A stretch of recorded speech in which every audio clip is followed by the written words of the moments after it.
Hi friends, how's it going? How y'all doing? Good, I hope. Hope you've been having a great week. My week hasn't been terrible. Not at all. It's been pretty good actually. So, what's been going on?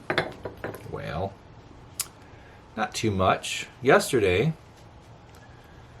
we celebrated 90 years at Griffith Observatory. For some of you may not know, but I am affiliated with the Griffith Observatory in Los Angeles. That's right, that's my day job. I do graphic design work in our small studio with a small creative team. And I would have to say that they are a pleasure to work with, and they are amazing individuals, and I'm privileged to be amongst some very intelligent and talented people, and we all get along very well, and some of them are very silly, and that makes me very happy because I can be a very silly person, as you well know. But 90 years, wow. You know, a little history here, because we all are here for the same reasons, and that's not just lanterns, but history. Well, back in the tail end of the 19th century, early 20th century, Griffith J. Griffith, or Colonel Griffith J. Griffith, as he liked to be called, he was a landowner and kind of an industrialist type of tycoon figure in Los Angeles, and he owned a lot of property. And there's more history about Griffith that I'm not going to go into on the basis of time, but he donated a large section of land to the city of Los Angeles, which became Griffith Park. And around that same time, he visited Mount Wilson Observatory, and he witnessed the heavens and the stars and everything that he looked through that telescope up there, and it changed his life. It affected him greatly, and he felt that everyone in Los Angeles should have that same opportunity to look through a telescope. So he proposed building a public observatory and a theater. Now, the theater at that time was really air horns? Anyways, at that time a theater was probably just, kind of a movie projector type of theater, nothing like a planetarium. But he passed away before this was built. But he allocated all the funds to have one built in his estate and granted it to the city of Los Angeles, and the city of LA finally started moving forward with building this observatory in honor of Griffith J. Griffith and his vision around the 1920s. He passed away before the 1920s, but the plan started coming around, and by the early 30s, ground was broken in 1932 on the spot where it is now, of course. But then in 1933, Long Beach had a significant earthquake. And if you look up the history of the Long Beach earthquake, it was a pretty substantial earthquake. I think it was a 6.5 or somewhere in that category. So it was substantial, especially considering most of the buildings in Long Beach, in California at that time, were masonry. A lot of brick, a lot of terracotta, a lot of adobe and Spanish Revival type of structures, and of course wood structures as well. Rattle traps. Anyways, that's what I get for making videos outside of an alleyway. So there was a lot of damage that happened in Long Beach, and so the city commission and the parks department, they revisited the original architecture and construction materials that they were going to use for the observatory, which were going to be traditional masonry structure, brick, limestone, granite, whatever, terracotta and things of that nature, very traditional 1920s, architecture. So they revisited it, and architect Russell Porter was involved, and it was one of his drawings that was accepted. And they investigated newer building materials. And at the time, in the early 30s, poured reinforced concrete was a very new idea in concept in construction and architecture. And so they wanted to investigate that. They did, and they realized that that was probably the most resilient building material to sustain any seismic activity in California, because we're known, especially LA, for our earthquakes because of San Andreas. That's right. So they revisited all of that. They looked at poured reinforced concrete, and they went with that. They decided to go forward with Russell Porter's drawings and construct the observatory out of that new design, building materials and everything. So reinforced concrete, that's why it's built like a mausoleum. It's kind of a mausoleum to science, but Beaux-Art, Art Deco, Grecian Revival or Greek Revival is the style of the building, and it's just an elegant structure. It was opened exactly 90 years ago yesterday, so we celebrated that. We recognized that 90 years. Every year we will commemorate significant, anniversaries. Every year we do have a cake and we celebrate the observatory's birthday. But the last big one was 80 years. Now we're celebrating 90 years. Yeah, pretty crazy. It's pretty insane. 90 years. That's a long time. And the observatory's been in so many films. Everybody's seen the observatory. If they watch any kind of news outlet from Los Angeles, there's always a shot of the Griffith Observatory because it's famous, it's iconic, and it's a very much beloved piece of architecture in Los Angeles and in the world. People come all over the place and visit Los Angeles, and they always make their way to Griffith Observatory because of Rebel Without a Cause was filmed there, and all these different films, Charlie's Angels and Transformers, and the list goes on. In fact, the very first film that was filmed there was before the building was open, and that was one of the Gene Autry serials, Phantom Empire. That's right, starring Frankie Darro too. So, Gene Autry and the Radio Ranch, they filmed some scenes up at the Griffith Observatory before it was even opened in 1935. So, it was a star before it even was open to view stars. That's right. So that was a special day yesterday, and I enjoyed it, and being with my coworkers that I adore and appreciate, and recognizing this milestone of history in our city, and the special place that it's become, that's been known for a long, long time. That's right. It is.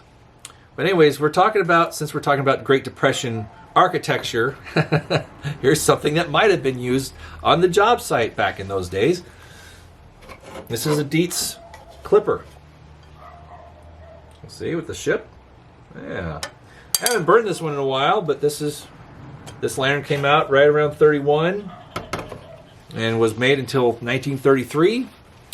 It was part of the economy line that Dietz introduced that was made of a lesser grade tin and also without reinforcements in the air tube, so they could sell them for a lesser cost. And they appealed to contractors and smaller businesses and also farmers and people that were suffering from the effects of the collapse of the stock market in 29. So 31 through 33 definitely were among the darkest days of the Great Depression. And of course, FDR was inaugurated in 33, and the New Deal came into effect, and a lot of programs were kickstarted because of the New Deal. Whether you agree with it or not, it's definitely part of our history. And it did some good things, but it also did some bad things. I mean, with everything, there's always a positive and a negative side effect. But yeah, the Dietz clipper was named after the C.T. Ham clipper, which I have two of. And it was a nod to the C.T. Ham company and the history that, and the products that Charles Trafton Ham produced through the 19th century and the early 20th century. And Dietz recognized that, and they named their lanterns after the C.T. Ham ones for their economy brand. So you have the clipper, the gem, the advanced, and the crown. So yeah, pretty cool stuff. Neat. And the crown and the advanced were technically D-light lanterns without the reinforced air tubes. And the crown actually had a slightly larger fount capacity than the advance. But essentially they were just D-light lanterns with smooth tubes and whatnot. But then the gem was actually just a little wizard that was rebranded gem that had smooth air tubes. And those are not easy to find because, well, during the Depression, these were largely used by construction crews and contractors and whatnot, and utilities, and they would rust out faster because they were made of lesser grade tin. Some of them were painted, which helped them preserve them longer, of course. But a lot of them were abandoned and just scrapped, and also through the World War II scrap drives, a lot of things were scrapped as well. So finding these is not as common as maybe we would like. But when you see what looks like a D-light but with smooth tubes, take a look at the name. It's probably an Advance or a Crown, or a smooth tube little Wizard. It would easily be a gem. Now the little Wizard never had smooth tubes. It came in right on the brink of reinforcement tubes. So the earliest little Wizard that came out had the beaded reinforcements in the tubes that we see first before the crease is added. So yeah, smooth tube little Wizard would be a gem for sure. But anyways, they only made those lanterns through the Depression through only 31 through 33, and then they were discontinued because things were on the rebound and they could easily sell their standard brand lanterns without having to worry about sales too much. But they did that for a few years just to kind of carry the company through some hard times and also give people an economical option for lighting their evenings for whatever purposes they saw fit to. Now, we have something else that we're going to share today. We're going to keep on the ham jag. That's right, this is a CT ham finger lift. I have not shared this in a bit of time now. It's been a while since I've brought this to the bench, and a lot of people don't know what this is, or they're not aware of this particular model, and I wanted to share it because I love this lantern and it's a really special piece. So much so it actually lives in my bedroom. This hangs on the wall near my bed just in case there's a power outage and I have something at the ready to use. Now, this is a special piece. Now, we call this a finger lift. At least that's what it's called in the catalog. Some people say, oh, it's a top lift. Well, that can get confusing because there's a lot of different top lift lanterns out there. But you see this little lever, this little thing, and this little brass clip up here. Okay, so you just go like this, and it clips into place, and it holds it up, and then it exposes the burner so you can light it. Okay, and then you want to release it, you just go like this. There you go, and it lowers the globe. So it's a very simple design. Move the clipper over here. Okay, so we can take this apart and I'll give you a little bit of a tour. Okay, so this cage just slips right off, nice and easy. And this is right around 91, 92 era. Maybe a little later than that. Probably 93, 94. Since that's a two-piece fount, has the soldered seam out here, it's probably a little later than 92. But you can just take the globe off, and then there you go. And you can access the burner and all that. But, oh, where's the glow plate? Well, it's right here. Yeah, it's just right there. It clips on the bottom of the globe with these cool little clips here. There's little springs. There's a piece of spring steel wire right here. See that? And it comes up through the plate and has these little hooks. That's nifty, isn't it? Kind of cool. You can see that it wants to focus on my face. Anyways, and you just, get it to clip onto the globe just again, and it's nice. It's nice on there. Now this globe is, of course, a marked ham number O tubular globe. It's dirty. I don't care. I like it that way. Stop it. Leave me alone. But I mean, the lantern is original. It's not. It has a beautiful aged patina to it, darker tin, and some solder. I had to have some work done on this, and I'm not going to go into it because those who remember the first video remembers what happened to this lantern. But anyways, we're not going to revisit that. Me and zip ties were still on bad terms. Anyways. Anyhow, yeah, let's put this back together and light it, shall we? Yeah, it's a great piece. I really like this lantern. I really do. It's very special. I love the slip over cage. It's a fun design. But anyways, we'll clip it up here and then we'll get this going here. Light it for all you guys. That's right.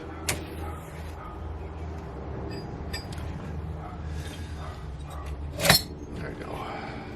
Thing burns so nicely. It really does. It burns just beautifully. Nice flame. Beautiful. Very calm, very relaxing and soothing, this lantern. It is. Sorry, my nose just is kind of itchy today. Yeah. I feel fine, just a little itchy.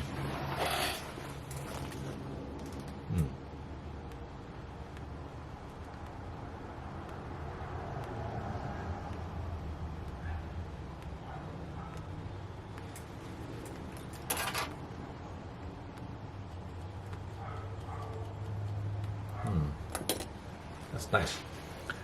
It's good stuff. I'm just enjoying some Briar Fox Cornell Dial. For you pipe guys out there, I definitely suggest that if you like Latakia blends with that kind of English profile.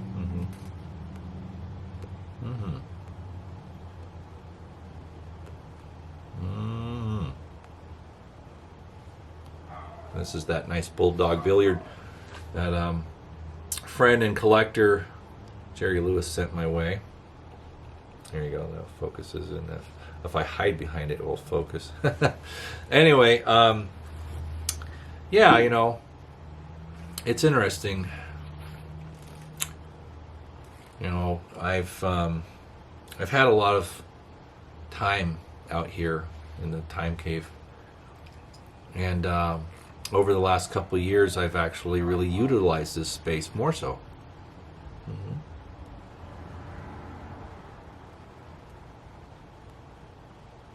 And some of you guys out there have visited me and have participated in some of the things that I do out here. And, you know, I'll set up a few tables and light a few lanterns and play some jazz, and us guys, we'll kind of gather and have a cigar and share a little whiskey and some amazing conversations. And the conversations have been very vast in its topics. We'll talk about, you know, all sorts of things. We'll talk about current events and sometimes politics, and we talk about our childhoods and things that we did, and we share funny, crazy stories. You know, it gets interesting out here.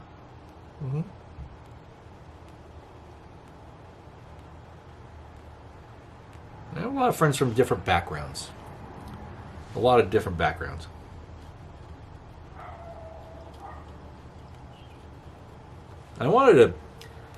It all started with my friend Wayne.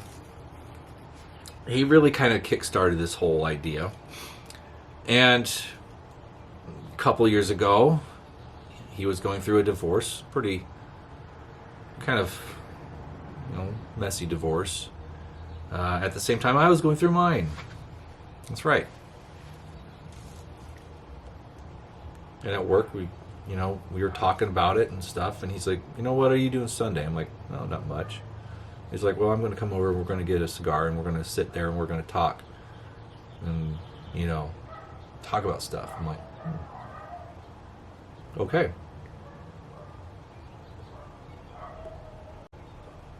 I was like, I'm not really a cigar guy, I'm more of a pipe guy, but sure, I'll have one with you. Sounds good. So he came over, had some cold beers, and we went up to Aztec and got a stick, and, you know, we sat there in the backyard and had a cigar and talked, and it was very therapeutic.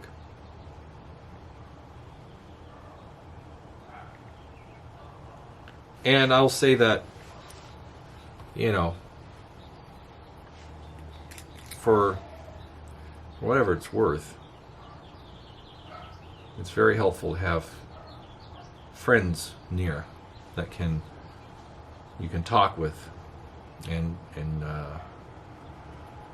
share your feelings about things. You know, it wasn't like a Hallmark touchy-feely thing, of course, as we're two guys, but we did share a lot of things about our marriages and whatnot, and it's very helpful to talk about those things. It is.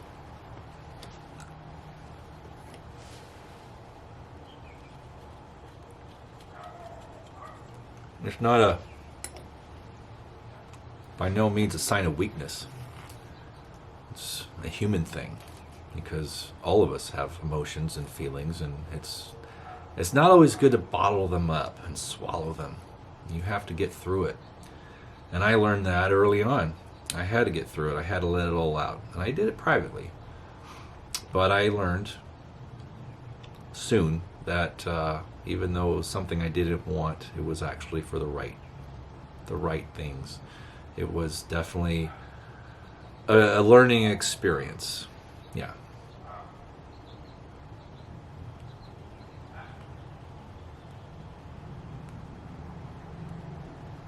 And while it wasn't something I desired, I learned that I had to let go. It wasn't something that they wanted anymore. And sure, it could have played out differently and maybe a little more respectfully, but it didn't. And I bear no malice. I really don't. And I learned a lot of things that the rest of that year. And I managed to see that there was a lot of things I wasn't seeing in that relationship that I was missing and I was lacking. And so when you're given a challenge, a lot of people seem to gravitate towards anger and spiteful behavior, and that's not always the way things should be handled. It's easy. It's a human response for sure. But what I discovered is that I actually knew that person better than they thought I did. And it was actually, quite an awakening in me that I realized I knew that person. I knew what more or less was going on in their mind and how they were reacting to something. And it didn't become a personal thing. I didn't like what they did. I hated what they did, but I didn't hate the person, is what I'm trying to get to.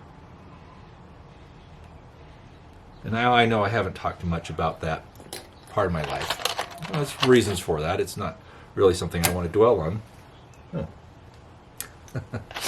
Sometimes it strikes so well that it flies right off. Don't worry, it's out. Well, now it is. Try that again.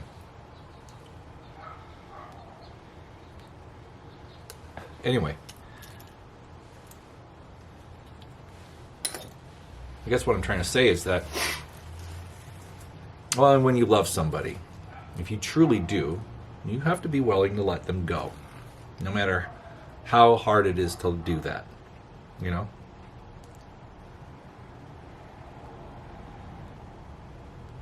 that's always been me. I've never stood in anyone's way if they weren't happy with me. Either it's a friendship or a relationship, whatever it is. Yeah, it's just who I am. But, given enough time, I realized that it was for the best. It was for the best, and I was able to kind of rediscover myself. And I've had a lot of support. And through that time, I created kind of a bi-weekly gathering here in the Time Cave.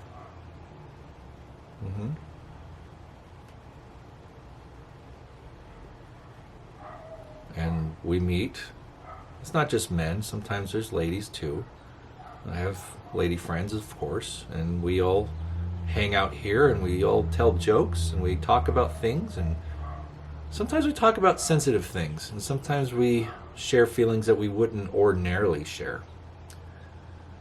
And that for me is really big. That's how you really become good friends with somebody, is when you share, different feelings and different experiences, and then you can kind of,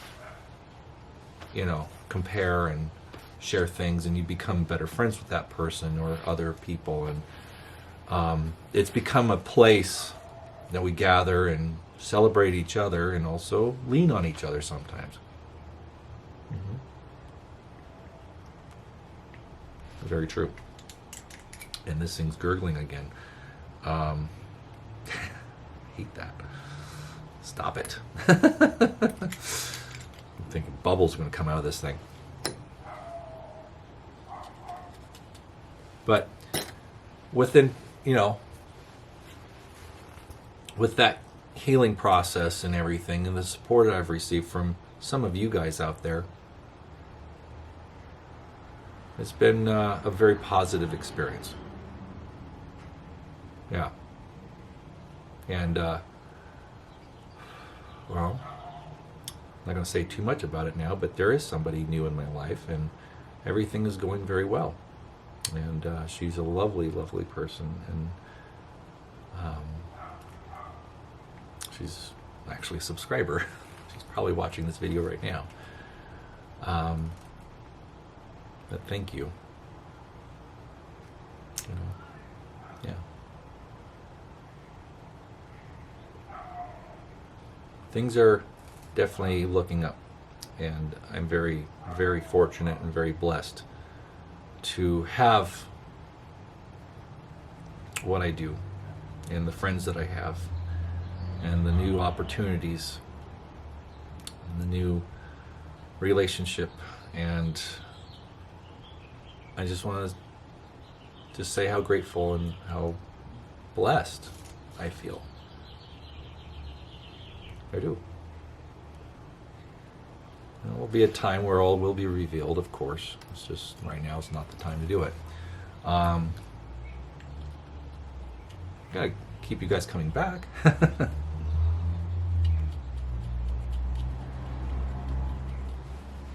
But yeah, crazy.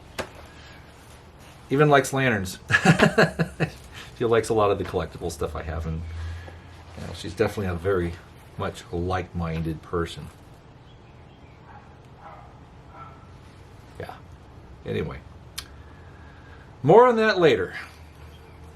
And things are good. Things are very good. So, anyways, friends, we're running late. We're pushing 30 minutes now. So, in the words of Jack Benny, we're a little late, folks. So, good night. Yeah, not sponsored by Jello, though. Anyhow, thanks again, everybody. I just want to extend a very sincere, heartfelt thank you to all of you guys for sticking with me all these years with this channel, and enjoying the things that we all enjoy, which is tubulars, antiques, history, and whatever. And there's more adventures on the horizon, for sure. And we're not done. We're not licked yet. Even though I'm not buying any lanterns. I haven't for a while. Well, okay, it's been a month. But I have plenty of things to reshare and revisit. There is something on its way here. I know. I had to, I needed it. Okay, you'll see. Next week, you'll see what I got, and we'll go from there. Okay. So, with our air support overhead here in the Gem City, I bid you farewell for another week. And remember, if you like it, light it. Enjoy it. Life is short. Tomorrow is never promised, and that's my mantra. Enjoy it. All right, guys. Take it easy, and we'll see you next time.